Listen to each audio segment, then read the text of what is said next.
Mississippi Delta, where hot steam carried the sweet aroma of cotton mixed with the acrid smell of human sweat. Small plantations struggled to survive the economic instability that plagued the South. Just a few miles from New Orleans, where slave auctions took place daily in public squares, Delaney Plantation stretched across a modest 200 acres of fertile land. Unlike the grand estates that dominated the region, this was home to a family desperately clinging to their place in Southern society. Clement Delaney was no cotton baron. He was a man of limited means, owner of only 15 slaves and a 2-story wooden house that already showed signs of deterioration.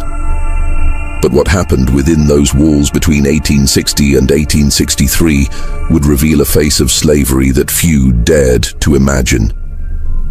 This is one of the most disturbing stories I've ever heard about the hidden horrors of the antebellum South.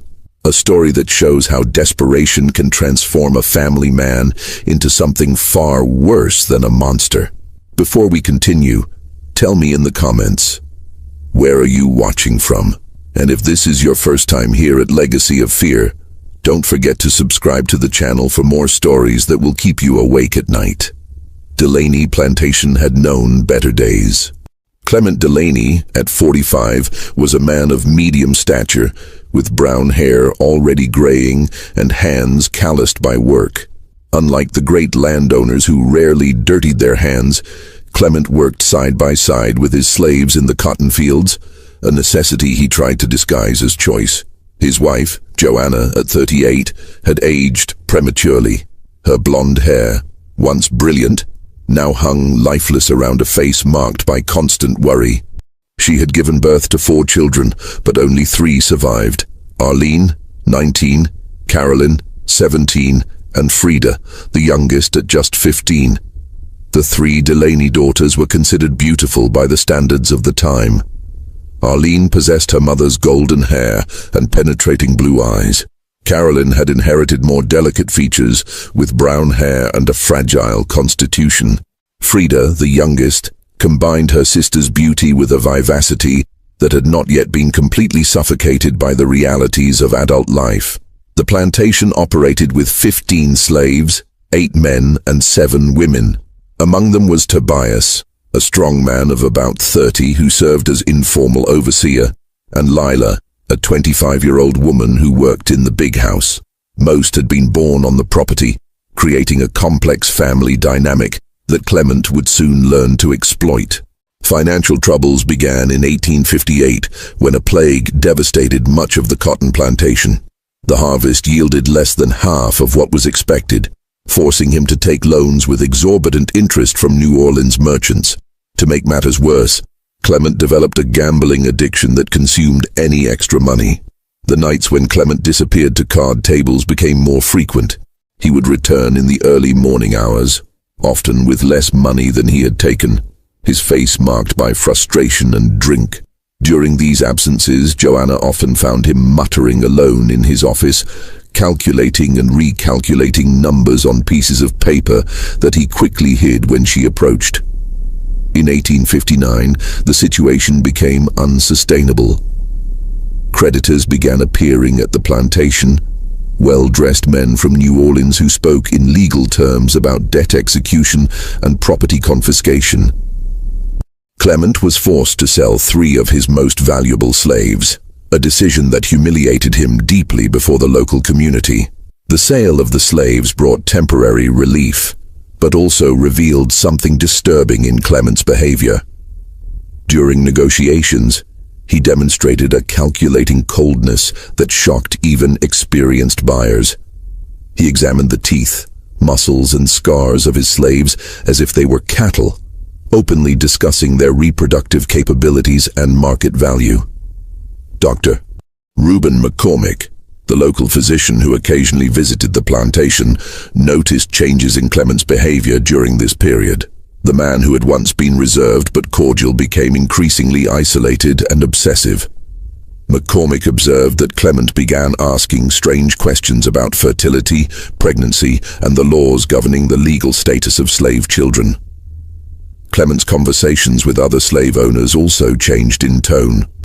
He began showing excessive interest in the more sordid aspects of human trafficking, asking questions about breeding farms and methods to maximize the productivity of female slaves.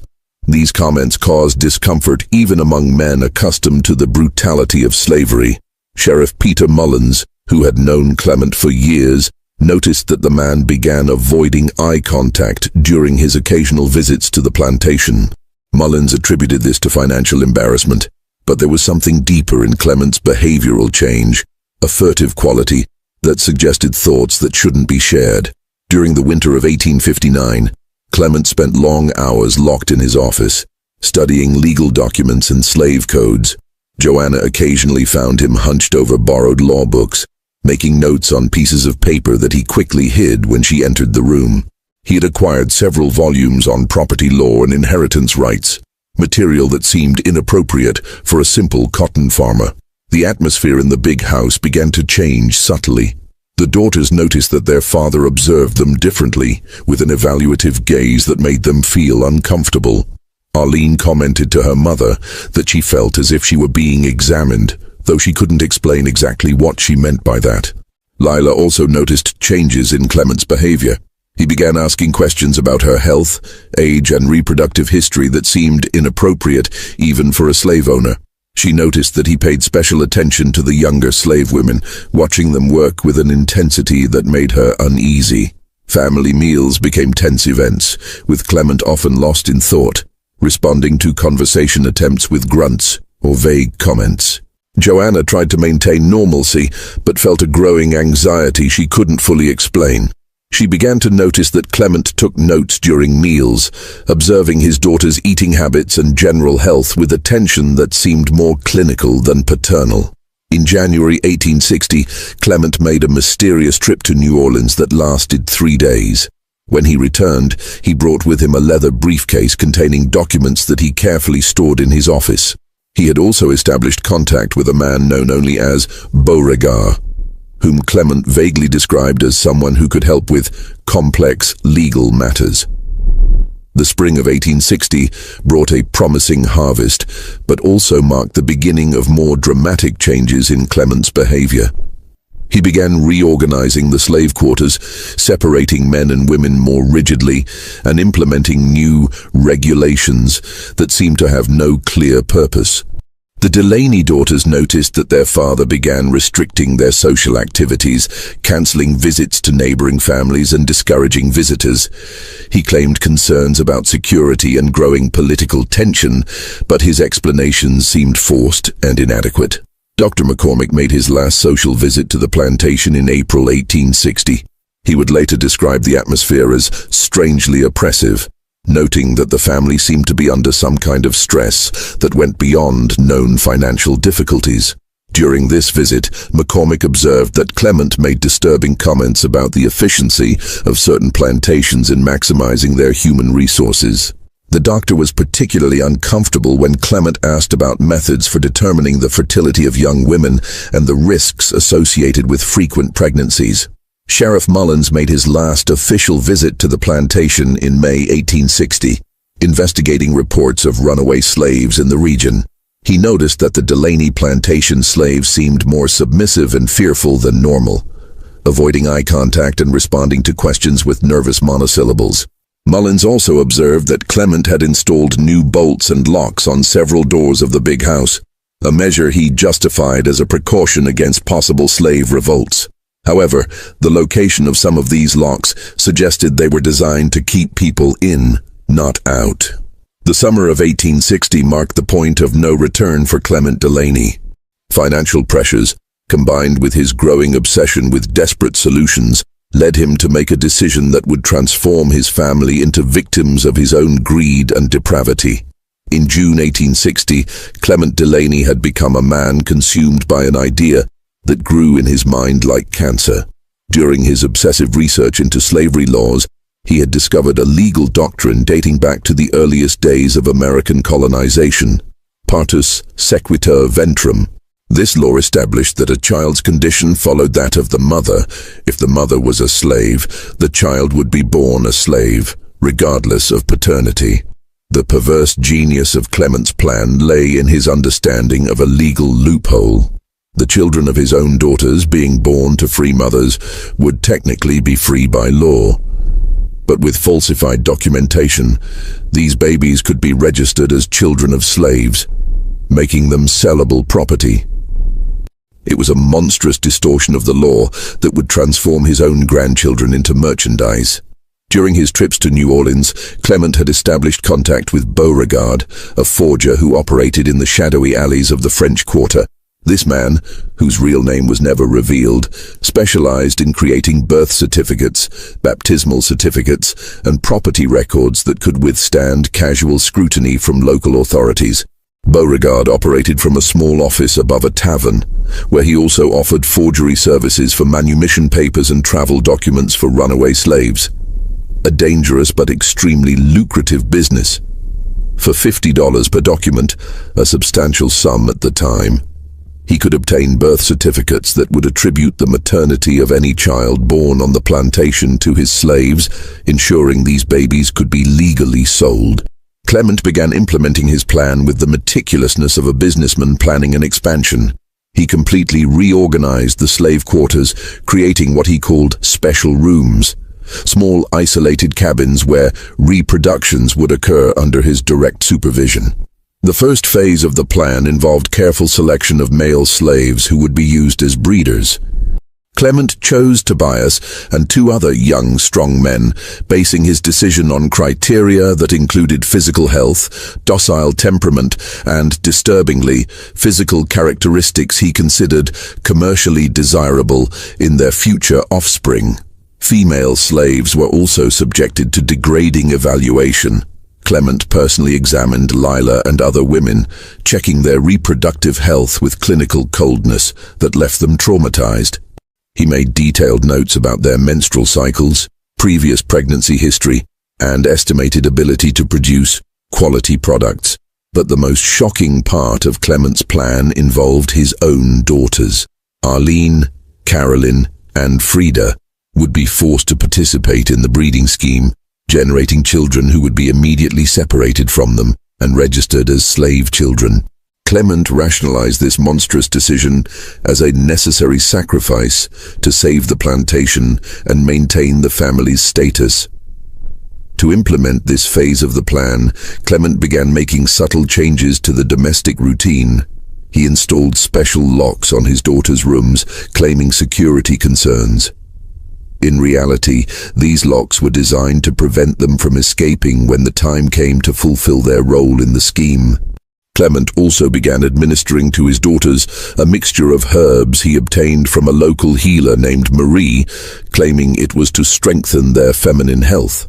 In fact, this mixture contained substances intended to regulate their menstrual cycles and increase their chances of conception when the appropriate time came. The healer didn't suspect the true purpose of the herbs she provided, believing Clement was genuinely concerned about his daughter's health. Psychological manipulation was as important as physical. Clement began isolating his daughters from the outside world, canceling social visits and prohibiting correspondence with friends. He gradually conditioned them to accept increasing restrictions on their freedoms, psychologically preparing them for the total submission his plan would require.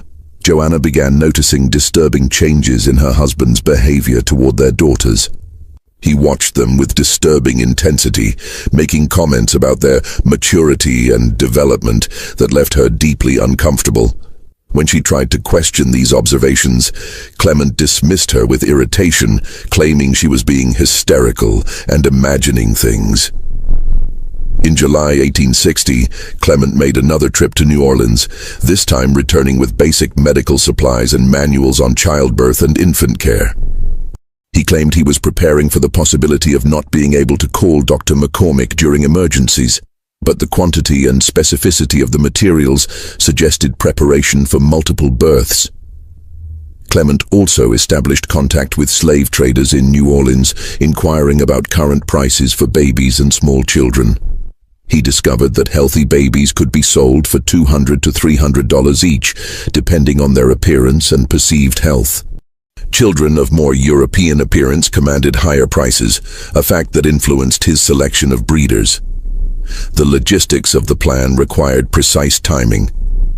Clement calculated that with 5 women, his 3 daughters and 2 slaves, producing babies at staggered intervals, he could generate a constant flow of products for sale. He estimated that each woman could produce a baby every 15 to 18 months, resulting in 2 to 3 annual sales.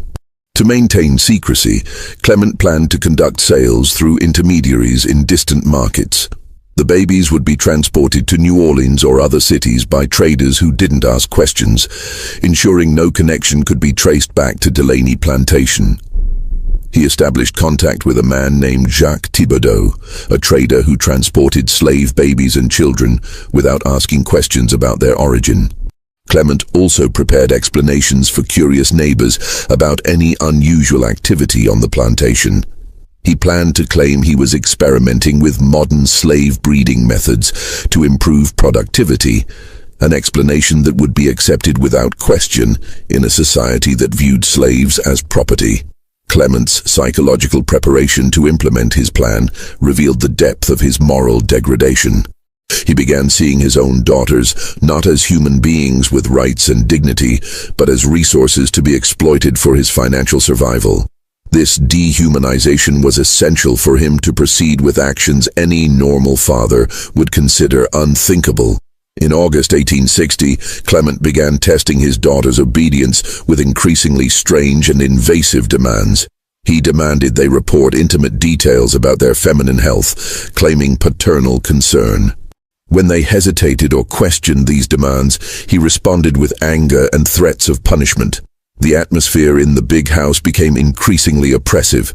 The Delaney daughters began to feel they were being constantly watched, that every movement was monitored and evaluated. They couldn't articulate their concerns, but instinctively felt something terrible was approaching. Lila and the other slaves also felt the change in atmosphere. Clement began treating them with disturbing familiarity, making comments about their bodies and reproductive capabilities that went beyond even the normal degrading standards of slavery. They whispered among themselves about the changes, but didn't dare express their concerns openly. Dr. McCormick, during a routine medical visit in August, noticed signs of stress in the Delaney daughters. They seemed paler and more nervous than normal, and Frida, the youngest, showed signs of weight loss suggesting chronic anxiety. When he tried to question Clement about the girl's health, he was dismissed with vague responses about normal family tensions. In September 1860, Clement finally decided all preparations were complete. He had established the necessary contacts, prepared the facilities, psychologically conditioned his victims, and created the justifications he would use to explain any suspicious activity. What would follow would be one of the most systematic campaigns of abuse and exploitation ever perpetrated within the confines of a single family. Clement's plan was about to be implemented, transforming Delaney Plantation from a home into a factory of horror where his own children and grandchildren would become commodities in his desperate scheme for financial survival. If you're enjoying this disturbing investigation, don't forget to subscribe to the channel so you don't miss any details of this story that's about to get much darker. In October 1860, Clement Delaney implemented the first phase of his monstrous plan. The transformation of Delaney Plantation into a breeding farm began with a meeting he conducted with his daughters, presented as a discussion about family responsibilities during difficult times. Arlene was the first to be informed about her role in her father's scheme. Clement called her to his office on a cold October morning, and with the coldness of a businessman discussing a contract, explained that she would be mated with Tobias to produce children that would help save the plantation. When Arlene reacted with horror and refusal, Clement locked her in her room, informing her she would remain there until she accepted her family responsibility. Arlene's resistance lasted 3 days. During this period, Clement allowed only water and small portions of bread, while regularly visiting her room to repeat his demands. He alternated between threats of physical violence and emotional appeals about filial duty, gradually breaking her resistance through a combination of deprivation and psychological manipulation. During these visits, he showed Arlene the family's debt documents, explaining in detail how they would lose everything if she didn't cooperate. Carolyn and Frida were informed about their roles in the following days. Carolyn, always more emotionally fragile, collapsed immediately, crying uncontrollably and begging her father to reconsider. Frida, despite being the youngest, showed more resistance, declaring she would rather die than participate in her father's abominable scheme. Clement responded to his daughter's resistance with calculated cruelty. He informed them that if they refused to cooperate voluntarily, he would simply force them. He had locked all exits from the big house and posted Tobias and other loyal slaves as guards, ensuring there was no possibility of escape. The first breeding session occurred on a November night in 1860. Clement personally escorted Arlene to one of the specially prepared cabins where Tobias waited. The slave, clearly uncomfortable with the situation, had been threatened with torture and death if he didn't follow his owner's orders. Tobias would later describe that night as the moment his soul died, forced to participate in an act that violated all his protective instincts. Clement remained outside the cabin throughout the entire process, ensuring his instructions were followed.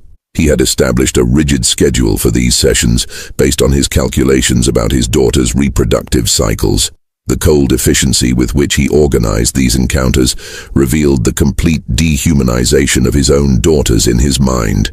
Joanna, initially kept ignorant of the details of her husband's plan, began to suspect something terrible was happening when she noticed the deteriorated emotional state of her daughters. Arlene became withdrawn and silent, Carolyn developed frequent panic attacks, and Frida alternated between impotent fury and deep despair. When Joanna tried to question Clement about their daughter's strange behavior, he brutally informed her about his plan. He explained that the girls were fulfilling their family duty, and that any interference on her part would result in severe consequences for the entire family. Joanna was horrified, but also felt completely powerless to intervene. Clement had made it clear he wouldn't hesitate to sell all the slaves and abandon the family if she tried to sabotage his plans. Slaves Lila and other women were also integrated into Clement's breeding scheme. They were subjected to the same degrading process, forced to mate with selected male slaves at times determined by Clement. The difference was that, being already slaves, their children would automatically be Clement's property, without need for document falsification. Clement kept meticulous records of all reproductive activities on his plantation. He noted mating dates, estimated menstrual cycles, and predicted birth dates in a book he kept locked in his office. These records revealed the extent of his obsession with maximizing the productivity of his scheme. In December 1860, Arlene confirmed her first pregnancy. Clement received the news with cold satisfaction, immediately calculating the predicted birth date and the child's potential market value. He began making preparations for falsifying birth documents, contacting Beauregard in New Orleans to provide the necessary paperwork. Carolyn became pregnant in January 1861, followed by Lila in February.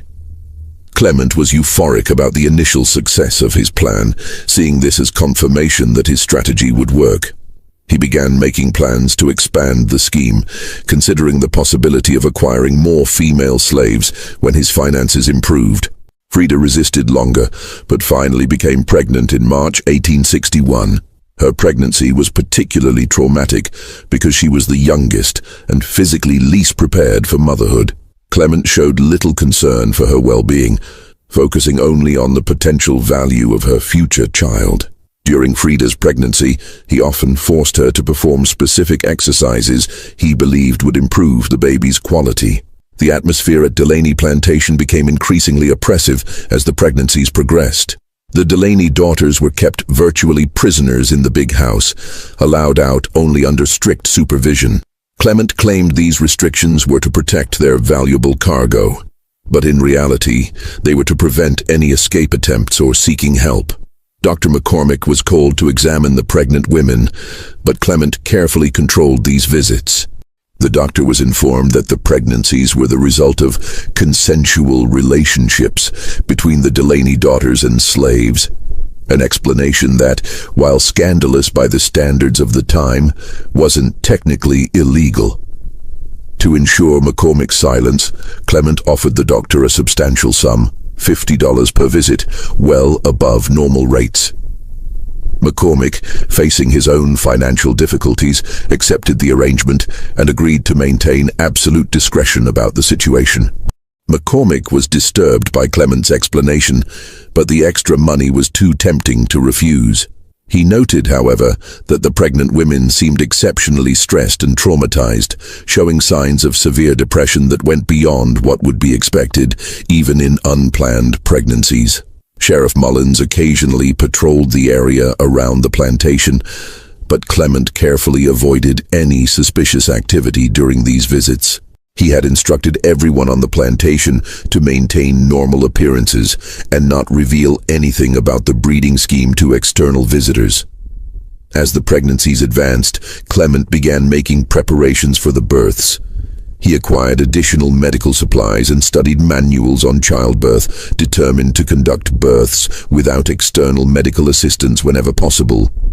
This would reduce the risk of exposing his scheme and eliminate potential witnesses. Clement also began establishing contacts with potential buyers for the babies. He made several trips to New Orleans, presenting himself as a slave breeder specializing in high-quality products. His contacts in the slave market were impressed with his descriptions of the future babies, especially those that would be of mixed ancestry. The first child was born in June 1861, Arlene's son. The birth was difficult and traumatic, conducted by Clement with minimal assistance from Lila. Arlene suffered complications that nearly resulted in her death, but Clement was more concerned with the baby's health than the mother's. Immediately after birth, Clement separated the baby from Arlene, taking him to the slave quarters, where he would be raised by a slave who had recently lost her own child. Arlene was informed she would never see the child again, and that any attempt at contact would result in severe punishment. The falsified documents for the baby arrived from New Orleans a week after birth. The birth certificate listed Lila as the mother, ensuring the child could be legally sold as a slave. Clement was satisfied with the quality of the forgery, which he believed would withstand scrutiny from potential buyers. 3 weeks after birth, Clement sold the baby to a slave trader in New Orleans for $250. The transaction was conducted through intermediaries, ensuring no connection could be traced back to Delaney Plantation. Clement used the money to pay some of his most urgent debts, seeing this as validation of his plan. The success of the first sale encouraged Clement to accelerate the timeline for the next pregnancies. However, he decided to wait at least 6 months before forcing Arlene to participate in new breeding sessions, recognizing she needed time to physically recover from the traumatic birth. The second baby was born in August 1861, Carolyn's son. The birth was even more traumatic than the first, with Carolyn suffering severe hemorrhaging that left her unconscious for 2 days. Clement, concerned only with the baby's survival, showed irritation with his daughter's medical complications, seeing them as unnecessary obstacles to his operation. Carolyn never fully recovered from the physical and emotional trauma of childbirth.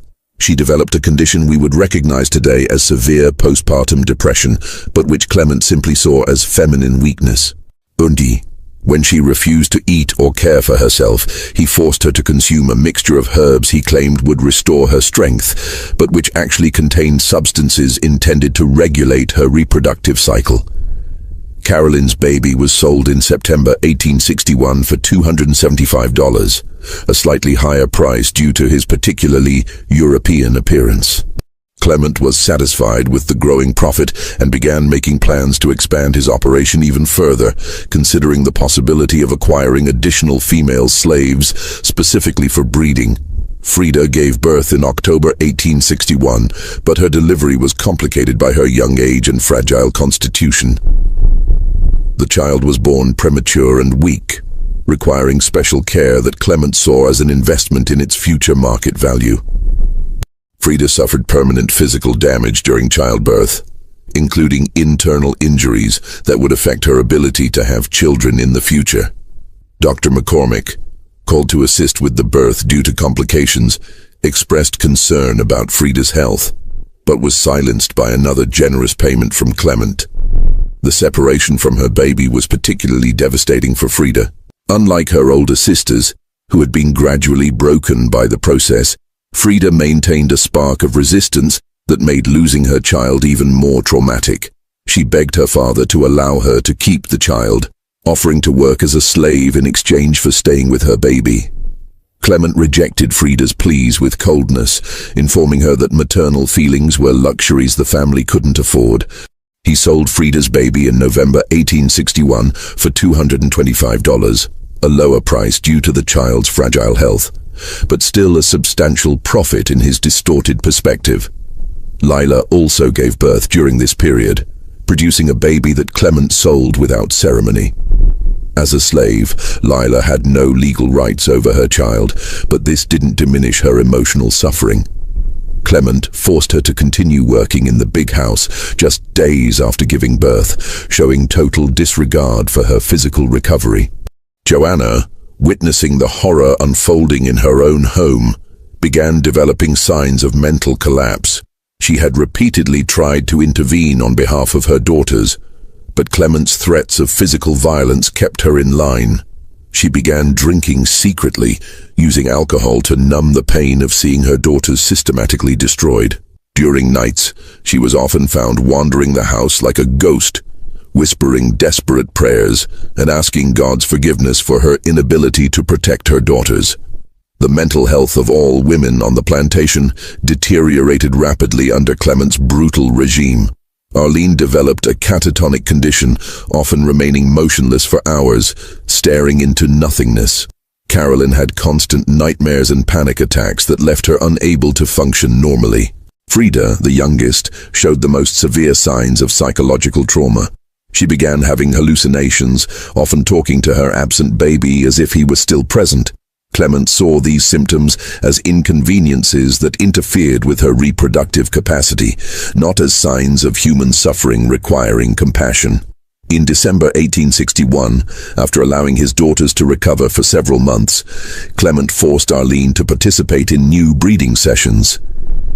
She became pregnant again in January 1862, but her second pregnancy was marked by severe complications that threatened both her life and the baby's. Carolyn also became pregnant again in March 1862, but her deteriorated physical condition made the pregnancy extremely dangerous. Dr. McCormick, called to examine the women, expressed concern about their ability to survive additional births, but Clement dismissed these concerns as overly cautious, offering the doctor an additional bonus to keep his opinions to himself. Frida, still recovering from her first traumatic birth, was forced to participate in the breeding scheme again in April 1862. Her second pregnancy was even more difficult than the first, with complications developing from the early stages. Clement showed irritation with these difficulties, seeing them as obstacles to his operation's efficiency. The atmosphere at Delaney Plantation became increasingly dark as winter 1862 approached. The women lived in constant terror, never knowing when they would be forced to participate in new breeding sessions or when their babies would be torn from their arms. Clement, in turn, became increasingly obsessive and paranoid. He saw conspiracy in any questioning of his actions and responded to challenges with growing violence. His transformation from family man to monster was complete, and he seemed incapable of recognizing the humanity of his own daughters. The slaves on the plantation also suffered under Clement's brutal regime. Tobias and the other men forced to participate in the breeding scheme showed signs of psychological trauma, knowing they were unwilling accomplices in the destruction of their owner's daughters. In September 1862, Arlene gave birth to her second child, but the baby was stillborn due to complications from her difficult pregnancy. Clement was furious about this investment loss and blamed Arlene for not properly caring for her health during pregnancy. The baby's death was a devastating blow to Arlene, who had secretly hoped she might be able to keep this child. Carolyn gave birth in October 1862 but suffered severe complications that nearly resulted in her death. Dr. McCormick worked desperately to save her life, but it became clear she couldn't survive another pregnancy. Clement, irritated by the reduced productivity, began considering Carolyn a depreciated asset. Frida gave birth in November 1862, but the delivery was so traumatic she nearly died in the process. The baby survived, but Frida was permanently damaged, unable to walk without assistance and suffering constant pain. Clement sold the baby immediately, showing total disregard for his youngest daughter's critical condition. In January 1863, the tragedy that had been building for years finally reached its climax. Frida, unable to endure more suffering and facing the prospect of being forced to become pregnant again despite her deteriorated physical condition, made a desperate decision that would shock even Clement and force Joanna to confront the reality of what her husband had become. The discovery of Frida's body on a cold January morning would mark the beginning of the end for Clement Delaney's reign of terror, but would also reveal how far corruption had penetrated the soul of a man who had once been considered a respectable member of Southern society. The morning of January 15th, 1863, brought a discovery that would shake the foundations of Delaney Plantation. Lila found Frida's body hanging from an improvised rope made of torn sheets in the big house attic. The young woman, only 17 years old, had chosen death as the only escape from the hell her life had become. Clement received news of Frida's death with a coldness that shocked even Joanna. His first concern wasn't the loss of his youngest daughter, but the impact her death would have on his reproductive operation. He quickly calculated that he had lost a valuable, productive unit, and began considering ways to compensate for this loss. Joanna, on the other hand, was devastated by Frida's death. The sight of her youngest daughter's body hanging in the attic broke something fundamental in her psyche. She realized she had completely failed to protect her daughters, and that her passivity had contributed to the tragedy that unfolded in her own home. That night, she remained kneeling beside Frida's body for hours, whispering apologies and promises of revenge. Frida's funeral was a somber and hurried event. Clement insisted on a simple burial in the Plantation cemetery, claiming he didn't want to attract unnecessary attention to the family. In reality, he feared a public funeral might lead to questions about the circumstances of Frida's death. Dr. McCormick was called to examine the body and issue a death certificate. He noticed signs of physical trauma on Frida that went beyond what would be expected from suicide, but Clement explained these marks as results of accidents during plantation work. McCormick was suspicious, but the money Clement had paid him over the years created a silent complicity that prevented him from asking deeper questions. Sheriff Mullins also investigated Frida's death, but his investigation was superficial.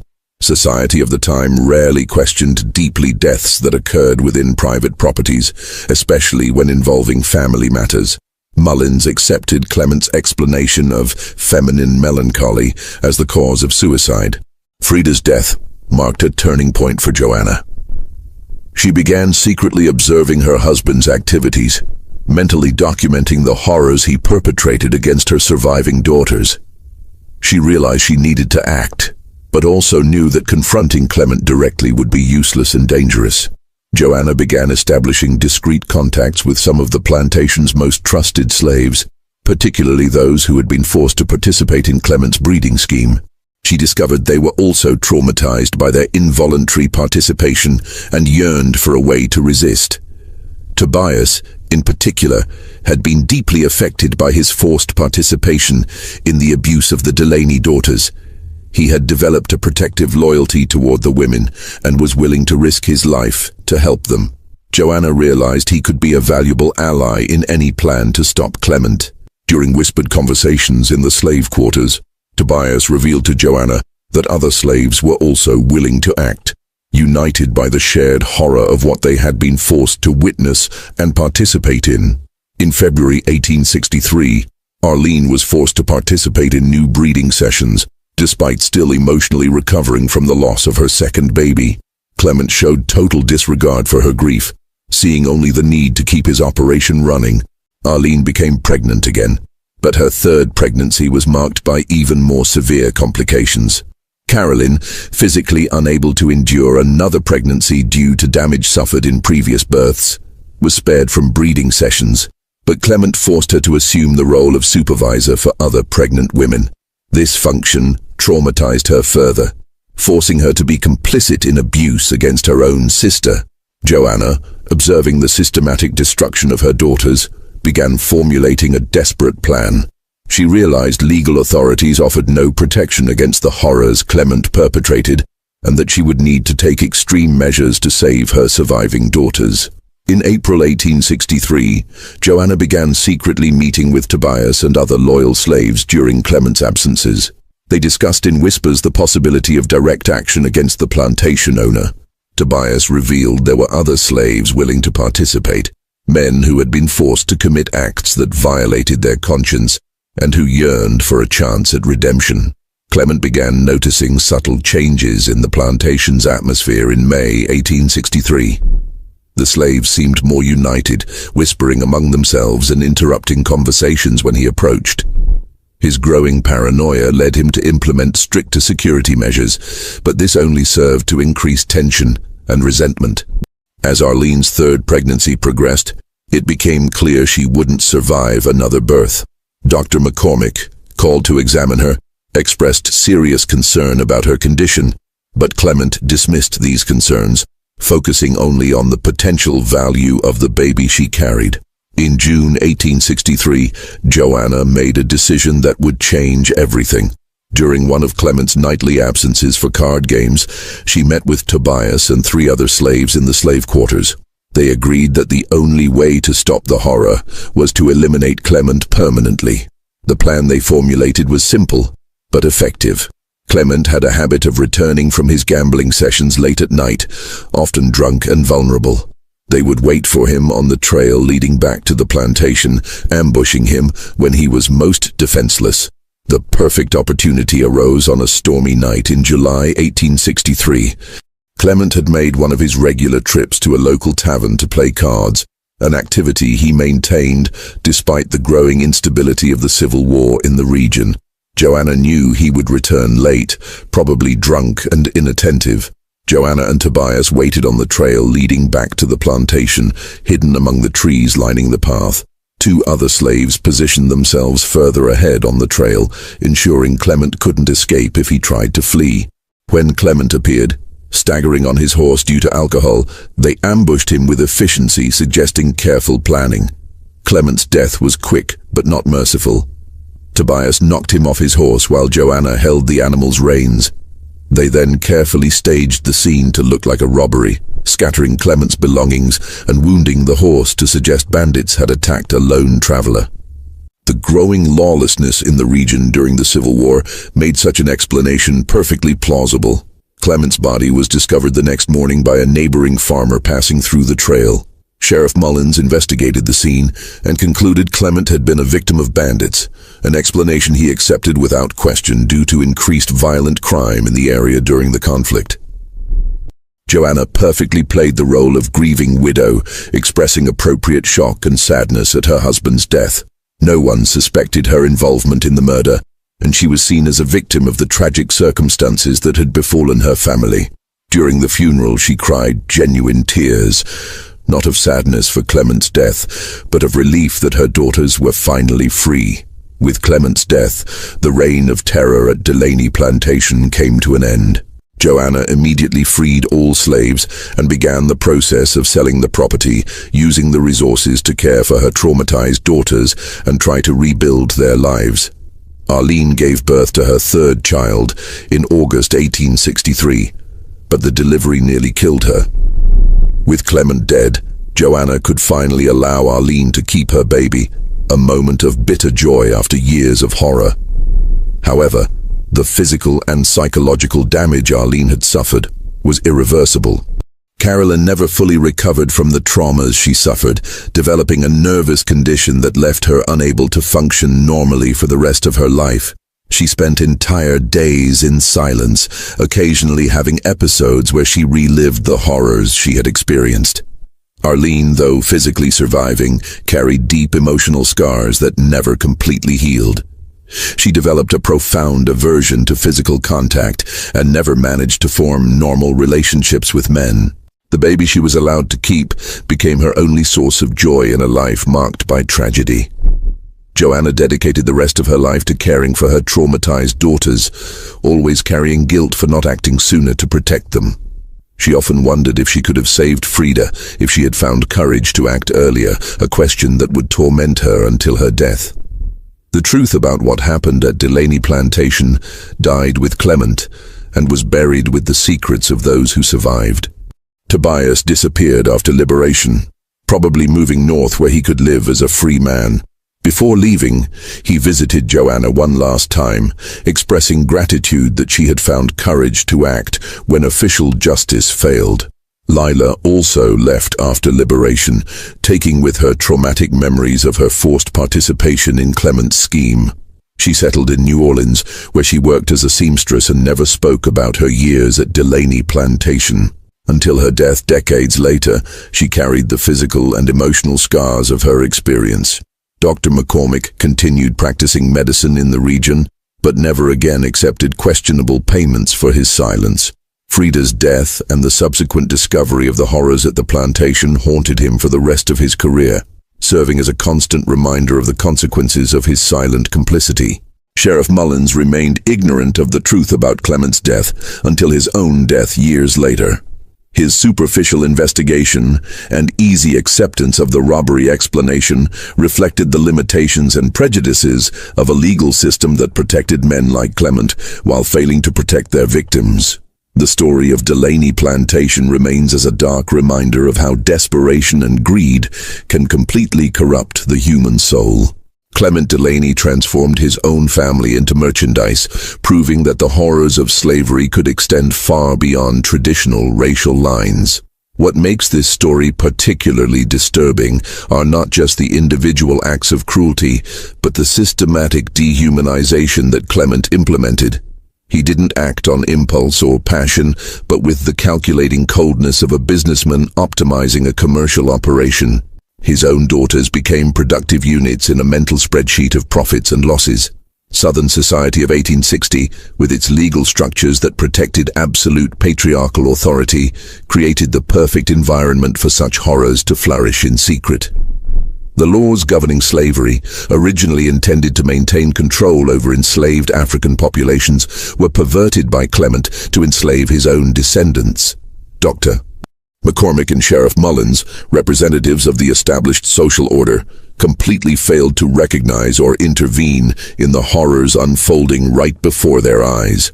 Their superficial investigations and acceptance of convenient explanations reveal how society of the time was structured to protect men like Clement, not their victims. Joanna's final resistance represents both redemption and tragedy. Her decision to orchestrate her husband's death came too late to save Frida and prevent years of trauma for her other daughters. However, her action demonstrates that even in the most desperate circumstances, human conscience can eventually rebel against absolute evil. Tobias and the other slaves who participated in revenge against Clement show how oppression can create unexpected alliances. United by shared suffering, they transcended racial barriers imposed by society to seek justice when the legal system failed. The fate of Clement's surviving daughters illustrates how trauma can leave permanent scars that no amount of subsequent care can completely heal. Arlene and Carolyn carried the physical and psychological marks of their experience for the rest of their lives, living reminders of the horrors they endured. The ease with which Clement managed to falsify documents and sell babies reveals the fundamentally corrupt nature of the slavery system. A market that treated human beings as property inevitably created opportunities for even more extreme abuses, where even the most sacred family bonds could be monetized. Perhaps the most shocking aspect of this story is how Clement managed to rationalize his actions. In his distorted mind, he wasn't abusing his daughters. He was saving the family through necessary sacrifices. This capacity for self-justification shows how apparently normal people can become monsters when circumstances and incentives align perversely. Delaney Plantation was eventually sold and divided into smaller parcels. The big house was demolished in the 1870s, and today nothing remains to mark the place where so many horrors were perpetrated. The land that once witnessed such cruelty now sustains peaceful crops, as if nature itself were trying to erase memories of what happened there. Official records of the time list Clement Delaney simply as killed by bandits and Frida as victim of melancholy. These sanitized descriptions hide the brutal truth of their deaths and perpetuate the invisibility of victims of domestic abuse and sexual exploitation. This story forces us to confront an uncomfortable truth. Monsters are rarely strangers hiding in shadows. More often they are fathers, husbands, and authority figures who use their position of trust to perpetrate the worst types of abuse. Social respectability can be a perfect mask for the deepest depravity. Joanna's final courage, though it came too late to prevent complete tragedy, offers a lesson about the importance of acting against injustice, even when personal cost is high. Her decision to orchestrate Clement's death was morally complex, an act of vigilante justice born from the complete failure of the legal system to protect the innocent. Today, when we hear about cases of domestic abuse or sexual exploitation, we must remember that victims often face the same obstacles as the Delaney daughters: authorities who don't believe them, legal systems that protect perpetrators, and societies that prefer to ignore inconvenient truths. The story of Delaney Plantation remains as dark testimony to human capacity for both absolute evil and heroic resistance. It reminds us that eternal vigilance is the price of protecting the vulnerable, and that sometimes justice can only be achieved through means that society itself considers illegal. On silent nights in the Mississippi Delta, when wind blows through fields where Delaney Plantation once existed, some say you can still hear echoes of the past, not supernatural ghosts, but persistent memories of injustices that were never adequately recognized or repaired. This is a story that forces us to look into the darkest corners of human nature, but also reminds us that even in the most desperate circumstances, there always exists the possibility of resistance, redemption, and eventually justice, even if it comes by the hands of those society least expects to deliver it. If this dark investigation has captivated you, make sure to subscribe to Legacy of Fear and hit that notification bell. We dive deep into the shadows of history to uncover stories that mainstream sources won't touch. Tales of human depravity, supernatural encounters, and mysteries that continue to haunt us today.